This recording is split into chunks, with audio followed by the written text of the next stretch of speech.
guys, Frisbee here. Okay, I'm going to tell you how we get from this cardboard box stunt wall to a space station. It's not that difficult. I was building it because I was bored, and I thought, because you haven't got any destruction in this game yet, I thought if you separated out all the cardboard boxes once you've stacked them, you could get a destructible wall just for aesthetics, just for fun. So I thought I would have a go at that. Turns out though, my frames per second went through the roof in no time at all. And yet I've built railways that go right round the map and goodness knows what else. But as you can see, I was struggling.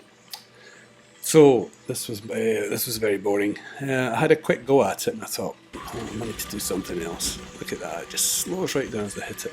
Kind of got the effect though, but I need to figure out what went wrong there. So earlier I had been building a hover train, and it went wrong because I had the new thruster set on the wrong setting and it took off. So I thought, well, that's the hover train up in the sky. If you can stick stuff to the sky, then you can skywrite. So I put my first initial up, F for Frisbee, and you can see it knocks the hover train back down again. And I thought, wow, that's really interesting, isn't it? You could spend ages just writing words up there. Also though, at the same time as the thrusters come out, the horns came out as well. So I thought I'll have a play with these and I will try to make a keyboard. But unfortunately, it's only pitch that changes. I think it's a single note just on different octaves. What we need is a tone over an entire octave or two. So that would be a great mod. If anybody's thinking of making a mod, please make one that turns this into a music. But basically this little thing is an organ because it spins over the sensors and keeps the note going, and it even warbles it a bit. So it's like a bit of a Leslie-fied effect. And when I had that idea, I thought, well, let's try and see if we can get any Doppler going. You shouldn't really, because I don't think the physics can handle it.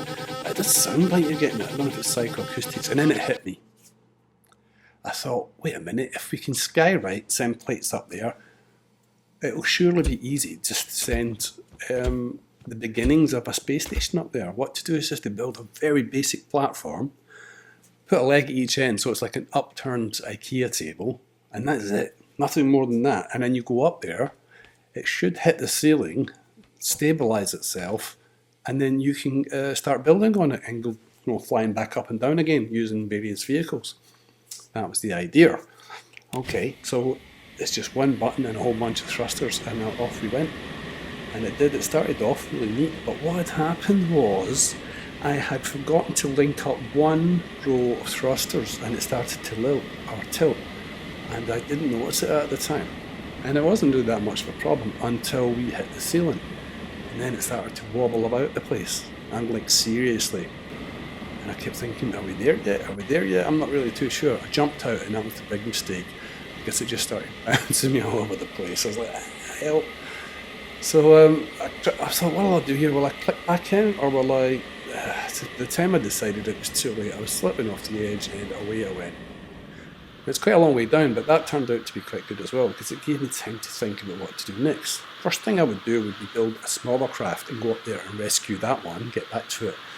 But much more importantly, if we can, I've now established that you can land on the sky, can you drive on the sky? I thought to myself, look, Skywalker. So what we'll do is we'll make another very simple platform, and we will head back up there again. And when we get up there, this time I put the thrusters at the corner rather than per panel, and then I just turned the thrust up. When we get there, we will build ourselves a buggy. Now we'll have to build it upside down, so the wheels are pointing towards the sky, and I'll just keep it on the ceiling, or the sky, or space, whatever you want to call it, so we can see the other space station from there. We'll have to put a bunch of thrusters on it, permanently switched on. Now that was the plan. I didn't know if it would work. I had no idea. First thing I did was some tests though, to see if you can actually stick stuff to the sky as well. And you can actually stick stuff there, so that's well worth exploring later on. But I had to go on with this buggy, right? And it's tricky business building a buggy in a tight little space, upside down, and making all the allowances for the reverse gravity and everything else. So that was quite challenging to tell you. It took me a while, but it was tons of fun. It really was. So this is me messing about with attaching things. I thought I'd better check my escape route as well, so I got back in the chair and just cut the thrusters. See, the thrusters are not turning blue on this. I don't know, they've done that to me a couple of times. I just thought I'll just check to see if my elevator will get me up and down again safely. Because I can't remember building another one, you know, so there we go. And scaling back up again. And no problem. It hits the mark just about. It's a little bit, zooms in. That's pretty accurate, that's pretty good. That's another thing that I've discovered for making future spaceware.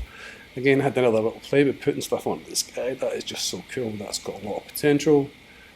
But then it was, like I say, time to get back to building this buggy. Complicated as it was. After playing with the Lego in the sky, that is. It's cool though, huh? I mean, you can think of all sorts of things you can do like that. Right, so fast forward, and the buggy is very nearly built after a few failed attempts, having it fall about all over the place. And finally getting there, and we're just about to add on the wheels, put on all the thrusters, check all the systems. And the girders you see are holding it to the original cage. When they get cut, the thing is free, and it's either going to work or not.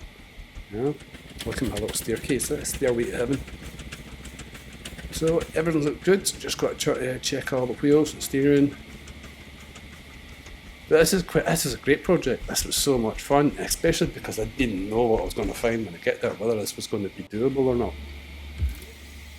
And connect the thrusters up. Ah, it's a dummy one. That caused me a little problem, and then I accidentally deleted a few things. So it was very frustrating working in that tight space and trying to get everything done properly. But eventually we got to the point, it's all done, and I cut the tether and we floated up the remaining 6 inches to the ceiling. There you go. One small step for mechanic, one giant leap for mechanic-kind, and we are away. Couldn't get that bugger off, you see it's glitching like crazy. But eventually we cut free, and hey presto, hit the accelerator, and we are driving in space. Hey, so that opens up a lot of possibilities even. Right, so the next thing was to nav our way over to the space station, which you can see, I'm calling it a space station, the irrational space station, way over there in the distance. So the next thing I noticed, well, there you go, look, it's giving off smoke and grass, it's smoking grass, just like it does down on the ground. So fundamentally strange there. Obviously it's just the foods that give it off and not the ground. We're tearing along. Again, no thrusters shown. I don't know what it is, maybe it's past a certain height they stop showing, but when we get up to the station platform over here, you'll see that they have come on and they're working fine. So I don't know whether it's a little glitch or what it is, but it doesn't matter because this is great fun. I've got so many new ideas, stuff that we can do up here. So we're going to dock for the very first time at the space station, i.e. a square of blocks and a bunch of legs at the corners. Here it comes. Look at that, I just got the size right and no more. I was lucky with that one, yeah. Just got it and no more. But we've done it. Ta-da! There should be big music, trumpets and shit playing, but never mind. Nerve-wracking stuff. I mean, this is the cut down version. This took quite a while to do, to get it together. I don't know, maybe 3 hours? Yeah, maybe 2 or 3 hours maybe altogether, experimenting what worked and what doesn't. The hardest part was building the rover inside that elevator. We got there. And this thing has calmed itself down.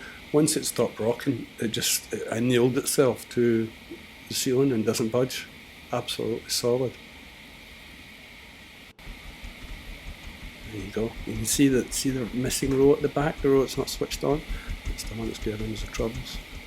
I took it out for another little spin. I did it on first person for a while to see what that was like, and it's really, really difficult, as you can see. But I had probably more to do with the way the buggy's constructed than anything else. It's a lot easier in like third person or whatever. yeah, I'll design better and better buggies and build them all up there. It's a ton of fun trying to build stuff upside down. It's really challenging, and yeah, it's really challenging. I had the wheels come off quite a few times. There you have it. Bring it back in, and that's it again, folks. That's another one done. Thanks for watching. Please subscribe if you like this stuff, because you're going to see this grow and grow and grow. It's only going to get better and better. If you've got this far through the video, then you must be into it, so please subscribe. Help me out. Thanks very much, folks, and I'll catch you in the next one. Cheers then. Bye.